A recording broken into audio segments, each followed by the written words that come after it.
B'siyata Dishmaya, with Hashem's help, today is the 27th of the month of Tevet, and we're holding on Monday, the second day of the week of Parashat Parashat Bo. This is the week with Bo.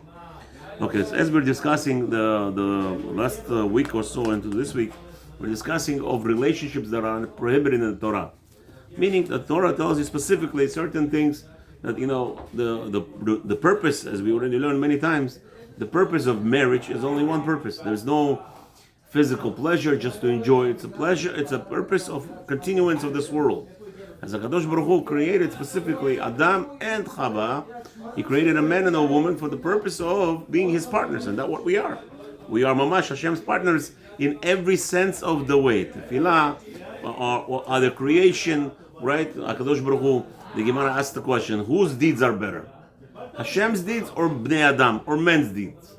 You're going to say, obviously, the man can't work without Hashem. But, so Rabbi Akiva was asked this question. So he said to the emperor, says, what's the problem? What, you're saying whose deeds are better? I'll tell you. He says, bring me your chef. The chef comes into the kitchen, says, what do you want to eat? He says, do me a favor, bring me the wheat stalks, a bunch of wheat stalks, and on the other hand, bring me also cake, the best cake you have. So he brings the cake and he brings the wheat. He says, so whose deeds are better? Who created the wheat? Hashem. Who created the cake? Bnei Adam, humans. So humans have this element of perfecting. That's our strength. And HaKadosh Baruch Hu is a partner with us. What does it say? Na'aseh Adam b'tzalmeinu, right? What do you mean Hashem is saying? On whose image? We're made of the image of angels? No. Whose image we're made? In Hashem's image. What's the image of Hashem? Na'aseh Adam b'tzalmeinu. If you take a look, what is the youth? You see a human. We are Hashem's image. How? The head is the youth. Small. Right? Take a look like this. A person is standing. What is that? What does that remind you? What does that letter remind you? Hey. So we have a yud, and then you have two hands. Hey. Okay? And then you have a vav. Where's the vav? The vav is the shidra. Vav is the shidra. Is that whole part of the body, which is yud, k, vav, already Hashem's name. And then you have two legs in the bottom. What does that show you? Another hey. So you have Yud, K, Vav, K. Our body is representing Hashem already physically and also spiritually. So we have this whole connotation. Yud, K, Vav, K is in us. We're an image of God. And we have the power of God. What's the power we have of God? Today, Chas v'Shalom, a person could decide either commit a suicide or go kill somebody. Right? Or do a new thing. Today, many people are afraid to get married. Why are they afraid to get married? Responsibility to create a child. And the whole purpose of marriage is to create a child. Right? So this whole week we're discussing of arayot, which is now prohibited and permitted. So one of the biggest elements, why are we prohibited to marry our sisters? Why are we prohibited to marry our mother? Or to marry our aunts from both sides? It's because the end result, what's the end result? What are you marrying? What are you marrying? You're going to perform an act that will bring a child. So nobody wants to have a child from his mother.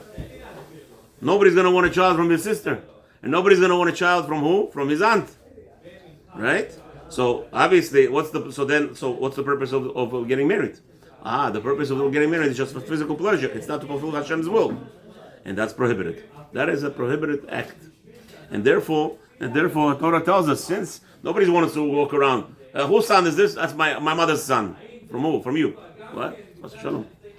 Whose son is this? My sister's son from my sister. Me and my sister. What? People, so it's a now this is the element that we discussed for the past 7-8 days. Today is mitzvah number 199. Ervat achi avicha lo tigaleh. Now, more than that, we said yesterday that a man is not allowed to marry his father's sister or his mother's sister. Okay? For the same purpose. What about Avera? There's an Avera actually. As we know that today, unfortunately, when you learn the Torah and you're going to say, who wants us to be with the men? Rahman al-Islam. Today they have advertised. I saw somebody show me a video. A Jew proud of himself being married to another man. Proud. Not just that. He had a whole interview It's a ganai to be with a woman. For him, it's a ganai to be with a woman. We would think the other way around, right? But people are so crazy. You know, Rabbi Chaim Kanievsky said, there is no limit to crazy. When a person wants to become crazy, there is no limit to it. Okay? So the Torah knew all this, that we have certain ta'avod, we have desires. So he tells us, mitzvah number 199 today is the 27th of Tevet, that it's a shayach of the day of this year, of this mitzvah. Erbat achi avicha lo tigale. So now, a person, we already know the Torah tells us a man cannot marry a man. Right? But however, so there was a point, last week we learned, why does the Torah tell us a man cannot marry his father? So the Torah tells us, in order to be mechayev lo shtaim, in order to punish him 2 times. Because his father is a man also, right?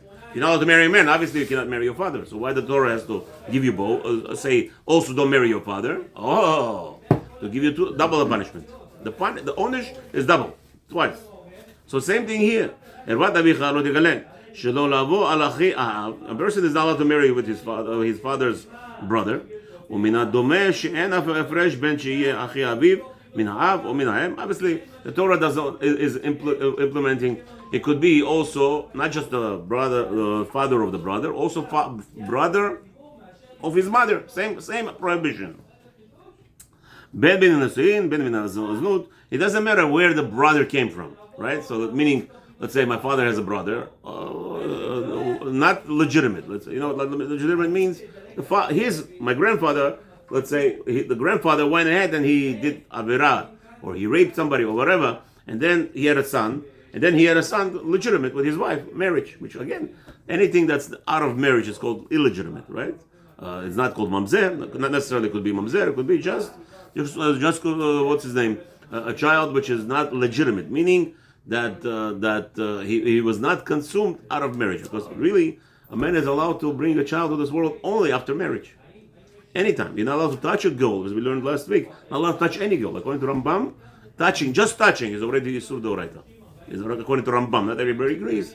But again, the Rambam is telling us there is the Yisur of Akarev. Anything touching, meaning whatever you are allowed to do with your wife, you're not allowed to do with any other girl. Not allowed to. Why? Because the purpose of touching, why are you touching your wife? Because end result is to get to the bedroom. That's the end result. So since the whole purpose of touching is just to get to the end result, so why would a person be allowed to touch anybody who's not married to? So Rambam there explains it's Isur D'Oraita, Mamash Chamur. Right? So here, Sheneemar Ervat Achi Avicha Lo Tigale. The pasuk says a person is not allowed to marry his father's brother. Ve'achei Aviv Nikra Mikol Makom. So it doesn't matter from whatever element the brother of his father is called anytime. That means however he was born. The Torah tells you not allowed to marry any man, so why the Torah specifically over here points out the father's brother? We already told me any man. The Torah tells you there's an additional prohibition here. Additional prohibition to give you how strict the inyan is. To teach you that, let's say a person, I don't know, was drunk and they did the avirah. Okay, over there he would have to bring 2 different sacrifices in the Beit HaMikdash. Mishum lav de ba'al hazachar, okay, because of the sin of the brother of the father and regular man. וכמו שאמרנו גם כן באביב ובגמרא, סנהדרין אמרו זיכרונם לברכה, הבא על אחי האביב חייב 2 לדברי הכל.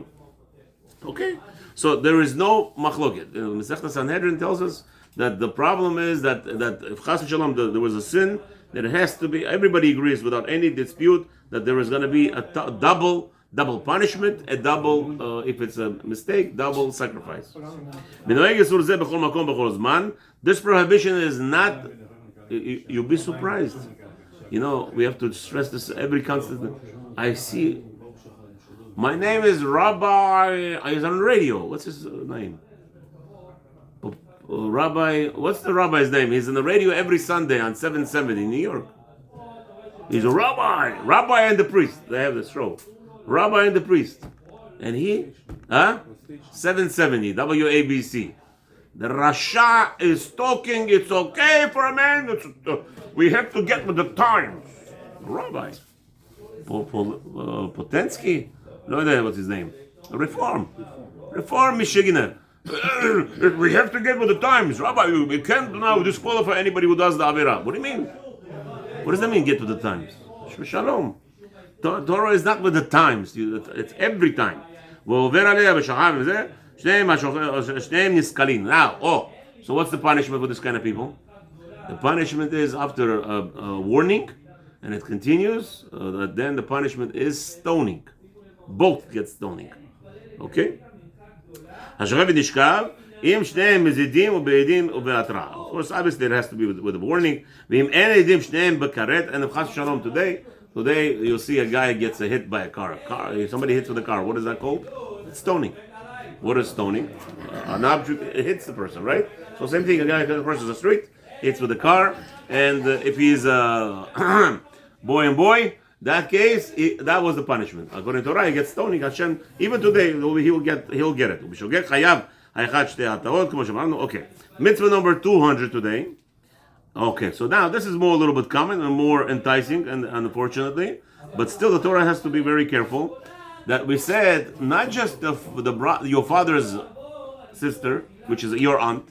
There's another aunt, which is, by the way, has zero connection to you, right? Through your father, at least the same blood. But here, mitzvah number 200 is talking about the wife of your father's brother. Okay, so now she's your aunt, right? She's your aunt from in-law, aunt-in-law. But over here, she has no connection to you, blood connection. Still, the Torah came and said you cannot marry her, meaning not necessarily the Avera. The brother died. Your father's brother died, and he has a wife. And she was younger than him by 30 years, which is very common, unfortunately. Right? She's younger than him 30 years, she's your age. Halas, you want to marry her. The Torah tells us, Chas v'shalom, shelo lavo al eshet achei avav, you're not allowed to marry such a wife. V'zot nikret v'katuv dodato. The Torah explicitly calls her your aunt. So it's not just like a Russian thing. Tyotia. By Russians, we call everybody tyotia. Tyotia. Right? Tyotia. So here, it's not just the dodato. The Torah actually calls her dodato. What's your relationship? She's not even my sister. She's not my relative. She has no blood to me, no connection. Still, since she was married to your uncle, therefore she will be prohibited. Lefi eshet dodo, because she's the wife of his uncle. Sheneimar el ishto lo tikrav dodatcha hi. The Torah tells us specifically, you're not allowed to come close to the wife of your uncle because she's your aunt. והזרה זו מכיוון שנתאסרה לדודו. The warning is here because once she's already dedicated to your uncle, so now she's prohibited to you. כלומר שנתקדשה לו, she became holy, sanctified to him. ואין צריך לומר אחר שנישאת לו, ובין בחיי דודו, ואפילו גירשה, ובין אחר מדודו. It doesn't matter if he died or after divorce. Again, the same concept. Well, the point is what? The end result. Who are you going to have a child with her, right? So everybody's going to ask, who is this child? This is the child of my wife. Who is your wife? She's my, what's his name? My uncle's wife. Who wants to have such a child?